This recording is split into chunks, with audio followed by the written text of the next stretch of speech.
Hello, welcome to Late Night Creations. My name is Kendra and I'm so glad you're here because I've been crafting and I have some wonderful things to share with you. So let's get started. Today is Try It Tuesday. So my first DIY, I saw Heidi Sambul make this adorable bird cage and I love bird cages. So I decided to try it. So I picked up these two planters at Dollar Tree and removed the chains off of them. They're very easy to remove. They just have those little hooks, and so I'll remove both of them. Now, one of them we're going to leave intact, and the other one we are going to take some wire cutters. I just used my needle nose pliers, the wire cutters. I had to kind of twist it back and forth, and it was a little bit difficult, but I stayed with it. You know, I don't have a lot of strength in my hands anymore, but I stayed with it. Now, I'm reversing these because I didn't pay attention on the video that she made, and I turned them the wrong way. So they need to go out. The little, she called them J's. She made little J's. I thought that was cute. She made little J's with them, and they need to go out so that you can, then you go and then you just smash that little J shut on top of the wire that you hooked it over. I hope that makes sense. Here you go. I'll show you how to do it. Just squeeze it down on top of that wire. And then the lid to a mason jar without the ring. And I'm just going to use a little E6000 on the places where it's going to make contact. Flip it over, add some more E6000 for extra security. We don't want this going anywhere. And then I am going to add a little hot glue just for extra security.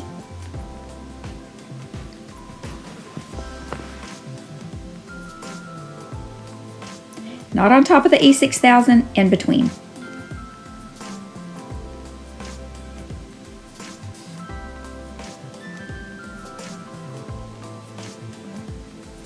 And now I have this lid off of an orange juice container and this little knob that came off of who knows what. I've had it in my stash.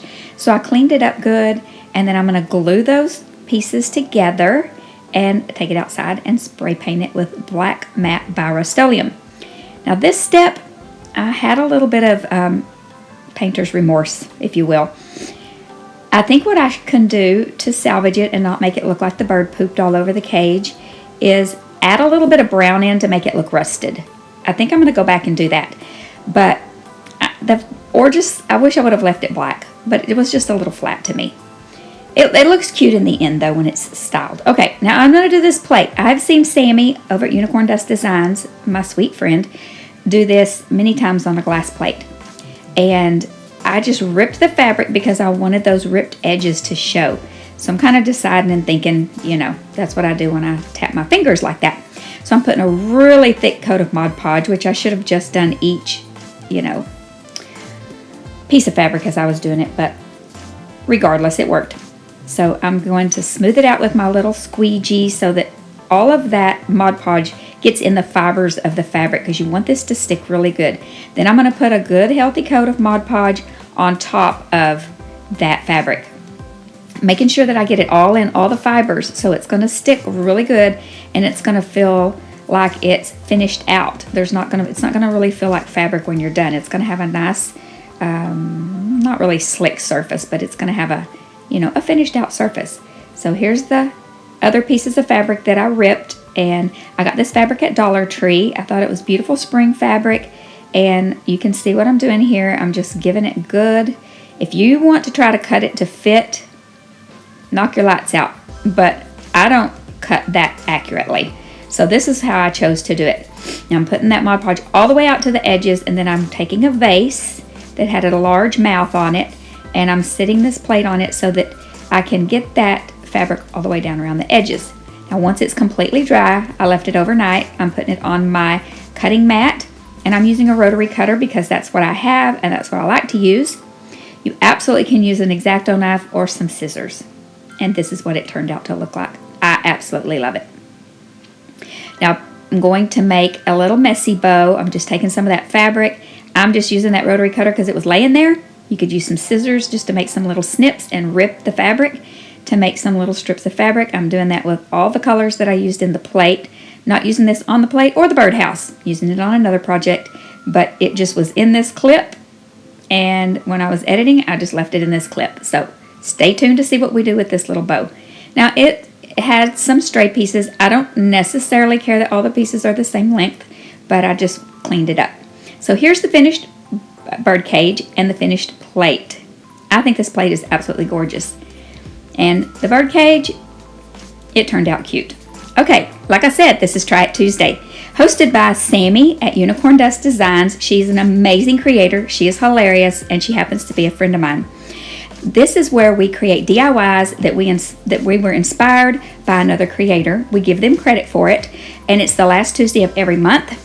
And we will link the original creators list in the description box, as well as everyone else's videos.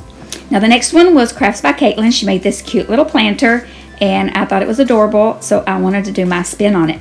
So I had this planter that I had picked up back in the fall at Dollar Tree. It was in my stash, so I'm painting it with 2 coats of white chalk paint. Then I have this beautiful paper. I'm going to call it paper. It's thicker than tissue paper. It's sort of plastic. It's not plastic. It has a coating on it that makes it feel like wax paper almost, but it's soft and pliable. My cousin's wife is an artist, and she gave up her colored pencils, and she gave me a bunch of those. And then she started doing multimedia, and then she gave up that, and she gave me tons, y'all, tons of stuff. I'm doing her hair for free the rest of her life because we bartered for these. She didn't intend to do a barter, but I did. Okay, so it wouldn't go around. You could see I was showing you that it wouldn't go around without having a pucker in it, so I just cut it. And I'm using some Mod Podge like this because it is the paper's already kind of a wrinkly look. This is totally my vibe, guys. I love this. You're not even going to see that I had to piece this together in the end. You're not even going to notice it. I'm going to cut that at an angle so that the butterfly matches up. I'm just going to hold it with my hand in place, because I'm kind of clumsy. And then I'm just going to press it down in there, and look. Would you look at that? It's beautiful. Okay, so then I'm just going to keep Mod Podging that down. And I end up doing this all the way around the bucket, the planter. So that was one piece, and then I did another piece on the back side. Now I'm taking some more of that fabric. I'm ripping myself off a piece of ribbon. You could easily do some burlap, or some twine, or a piece of burlap ribbon. Excuse me. But I'm kind of a shabby chic cottage shabby chic cottage, country cottage kind of girl, and so this is more my vibe. I do love twine and burlap, don't get me wrong. So I did Mod Podge on these little hearts. Wasn't really quite sure. I wanted them to dangle, and then when I got that all put together, that wasn't really going to work. So I covered these with some more of that little fabric with using the iron-on method. If you don't know about that, you put the Mod Podge on, let it dry completely, and then you go back with whatever medium you're using, whether it's excuse me, fabric, paper, tissue paper, napkins, and put the heat to it with no steam. And it reactivates that Mod Podge, and you have no wrinkles, and it's smooth, and it's beautiful. Now I'm just going, you can see what I'm doing here. Just gluing it all together. And then I have these, this pick that I got at Walmart. It's beautiful. I've had it in my stash for a while. I just keep kind of using it. And this is the finished product. Let me know what you think about this. I absolutely love it. It looks really cute under the bird cage. That little blue ceramic bird came from Dollar Tree. I have a pink one and a blue one. And then lastly, but not leastly, this is my favorite. I saw these little tulip blocks on Etsy, and I knew I could recreate them. And so I'm just doing a smaller one. Now, if you've been around a while, you know I love banners and garlands. And so I had that piece of styrofoam from some packing, something that came, probably from Amazon. And I have these skewers, and I put those beads on there, which is not genius. Everybody does it. But I just needed them to not lay on the table. So I put my scissors on there because they're heavy and it keeps it from falling over. So, we do what we got to do.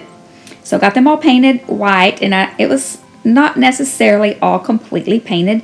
I kind of liked that it looked a little bit distressed. So I paint all these little blocks white. Then I decided I needed a hole in them. So I drilled the hole after I painted them. Had to go back and paint them a little bit more. But then I took this off-white that I've mixed up using some other colors that I have. And I thought I was going to just kind of make it look a little dirtied up, but I didn't want it dark. You can see I drilled the holes. But that second step of paint didn't really do anything, so.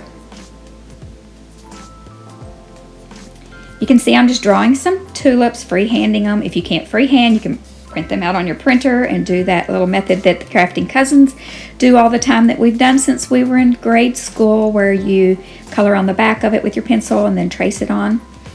If you don't know about that, drop me a comment below and I will get you hooked up with that method. It's amazing. It's easy. But you can see I practiced over there on my paper drawing my tulips. Here I got all 4 of them drawn on with the holes in there, and now I'm going to distress them with a sanding block, which I liked better than trying to put darker paint on there to distress it.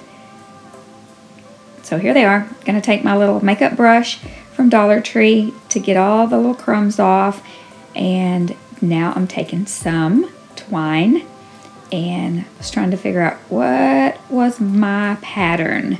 Now I've got some masking tape on the end of there, twisting it to get them through there. If you don't know that trick, then it's an awesome one.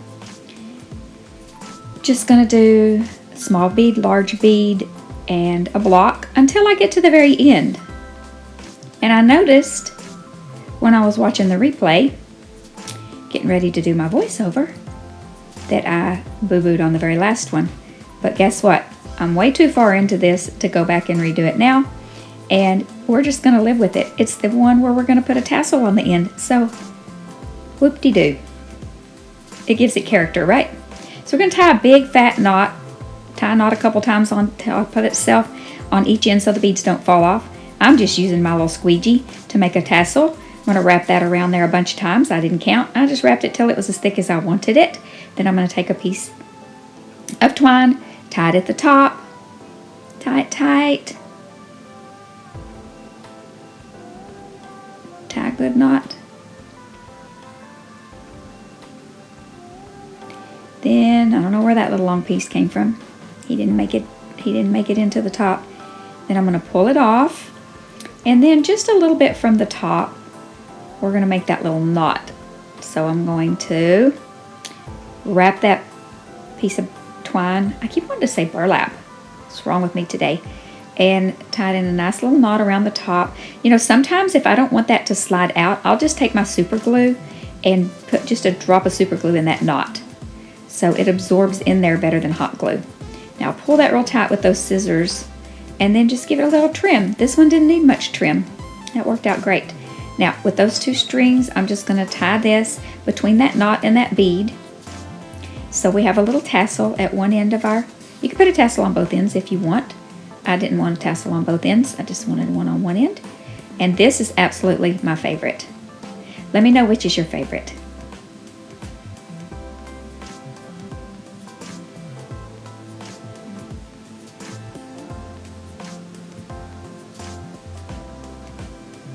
Hello everyone, I hope that you enjoyed this video. If you did, please give it a thumbs up.